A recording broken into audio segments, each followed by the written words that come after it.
હતું? નાયબ કાર્યપાલક ઇજનેર. સાહેબ, ગાબડું ક્યારે પડ્યું હતું? સવારે 7 વાગે આપણે સીપેજ આ કેનાલ જ્યારે બની ત્યારથી આપણે રિપેરિંગનું એસ્ટિમેટ બનાવી દીધું છે. ટેન્ડર થઈ ગયા, પણ પાણીની સિઝન ચાલુ હોય, રિપેર થયેલ નથી અને એરી આપણે વિધિન 2 ડેઝમાં માટીકામ કરીને આરસીસી લાઇનિંગ થઈ જશે. અચાનક ગાબડું પડ્યું હતું કે પહેલા? સીપેજ નહીં, આ સીપેજ ફૂટ હોલ્સના કારણે અને 800 ક્યુસેક પાણી ચાલુ હતું એના કારણે પ્રેશરાઇઝ. કેટલું પાણી અત્યાર સુધી વેડફાયું છે?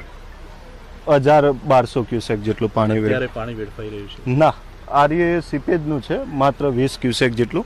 એ આપણે હેડઅપ કરીને ડીવોટરિંગ કામ થઈ જશે. દરવાજાઓ નવા નાખે છે છતાં પણ અત્યારે આ પાણી જે નીકળી રહ્યું છે, કોઈ ફોલ્ટ થયો છે? નહીં, એ રબલ સીલ હોય ને એનું છે, કોઈ એ ફોલ્ટ નથી.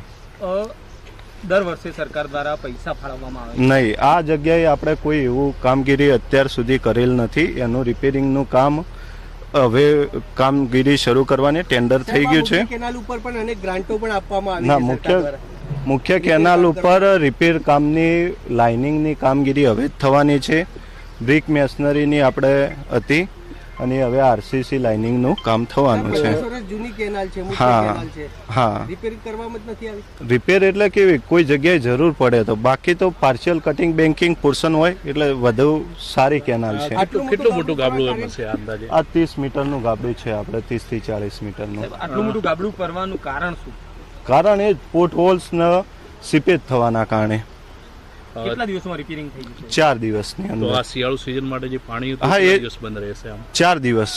4 દિવસમાં રિપેર થઈ જશે? રિપેર થઈને પાણી ચાલુ થઈ જશે. આ ગાબડું પડવાથી કોઈ ડેમના દરવાજા? ના, કોઈને કોઈ નુકસાન ડેમને નથી. શું આ મામલે ઉચ્ચ અધિકારીઓ જોડે વાત થઈ? હા, દરેક સર સાથે વાત થઈ ગઈ છે. કલેક્ટરનું કહેવું છે કે અમને તો ખ્યાલ જ નથી આવતું. નહીં, દરેક વસ્તુની જાણ કરેલી જ છે દરેક અધિકારીને.